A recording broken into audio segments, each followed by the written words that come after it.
So the reaction to the 2023 roadmap for Hell Let Loose has, by and large, been really good. I myself think it's a really great roadmap. There's a few surprises we've got on there, like the new forces, the tutorial system, but I want to go over what I think is bad about the roadmap. But first, I want to let you know about the Road to D-Day event being hosted by Big Red 1 Gaming in support of the Wounded Warrior project. This is something that I supported last year, and I'm proud to do it again. The Wounded Warrior Project is a non-profit veterans charity that was founded in 2003, and last year Big Red 1 raised $5,000 and their target for this year is $8,000. They are hosting multiple events in Hell Let Loose leading up to and including D-Day.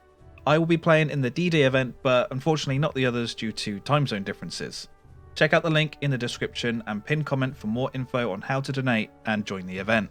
Starting with what's probably received the most kickback from the community, which is the in-game store. Now at the moment we don't have any details of what this store is going to be like. Some people think it's literally just going to be the DLC you can currently buy through your console marketplace or Steam, but you can just buy it in-game instead of having to leave the game to buy it. Others think it's going to be a sort of a separate store which is going to have loads of different DLCs and microtransactions in it. And initially I was going down the line of thinking it was just going to be an in-game version of the DLC page, but the more I think about it, I don't think it's just going to be that. I think it's going to be a little bit more. One of these reasons is that they've just given us a plan for Hell Let Loose for the next 6 years. They want to tackle each year of the war for 1 year going forward, starting with this year, which is going to be 1939. So to get their money back, or to make some extra money because of the investment they put into buying Hell Let Loose, which was 30 to 40 million pounds, I think they may add in some extra like cosmetic or DLC or even premium currency. One of the reasons I say this is because myself, I'm a war correspondent, which originally started out as like a partner really with Black Matter, the developers. Now nothing has happened with Team 17 yet. We haven't signed anything. We haven't really been given any extra information. We just know that they do want to build on this war correspondent program and expand it. And I have heard rumors about one way they're going to expand this is by having some sort of like creator code system that Fortnite has. And the only way they can really have a creator code system is by having an in-game store. It's not something they can just put into the Xbox store, the PlayStation store, or Steam. It has to be something they manage themselves, which would go into their in-game store. Now, if they did do like a creator code, I mean, yeah, I'll be happy with that. If I get a creator code and I can make some extra money by promoting a game I really like and been playing for years, then yeah, fair enough. But it depends on what is available in this store. If we look at Hunt Showdown, there's a bunch of DLC you can buy for the game, which includes legendary hunters, legendary weapons, which are skins for certain weapons. And you can also buy premium currency, because in the in-game store for Hunt Showdown there are a bunch of legendary hunters or legendary weapons that you can only buy with this premium currency. You can't buy them as DLC.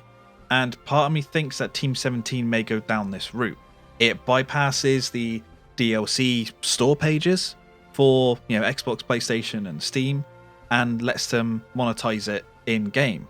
What do I think about them potentially bringing premium currency to Hell Let Loose?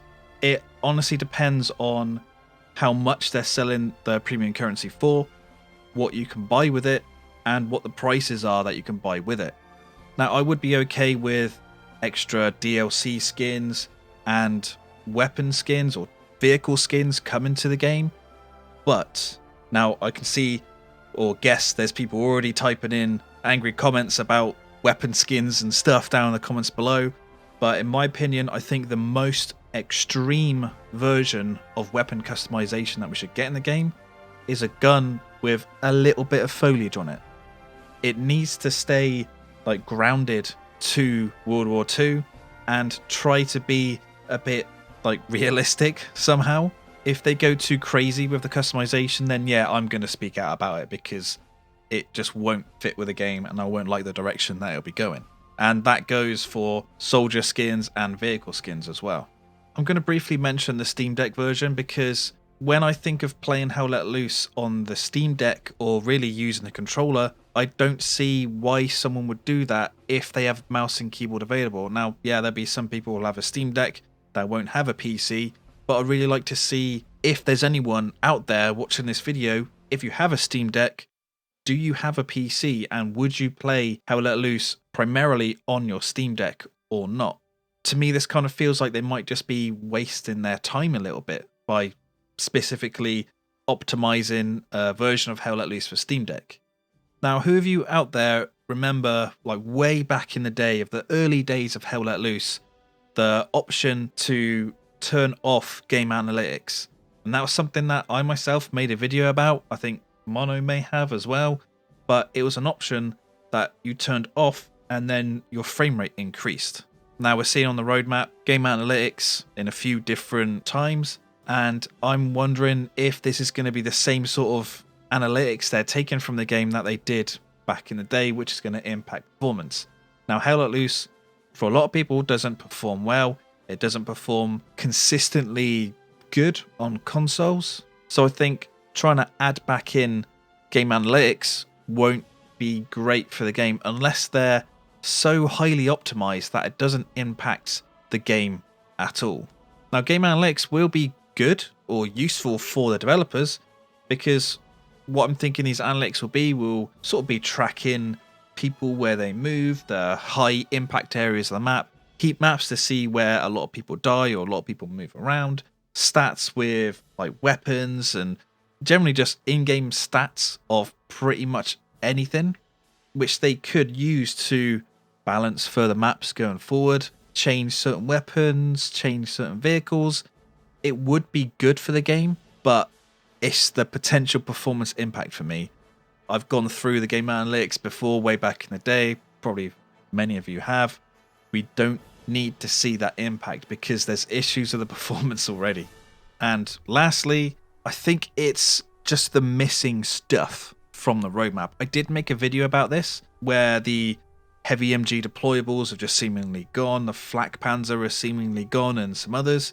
But this stuff could still be coming to the game, but it's just the roadmap isn't really detailed enough. Yes, there's probably going to be extra weapons.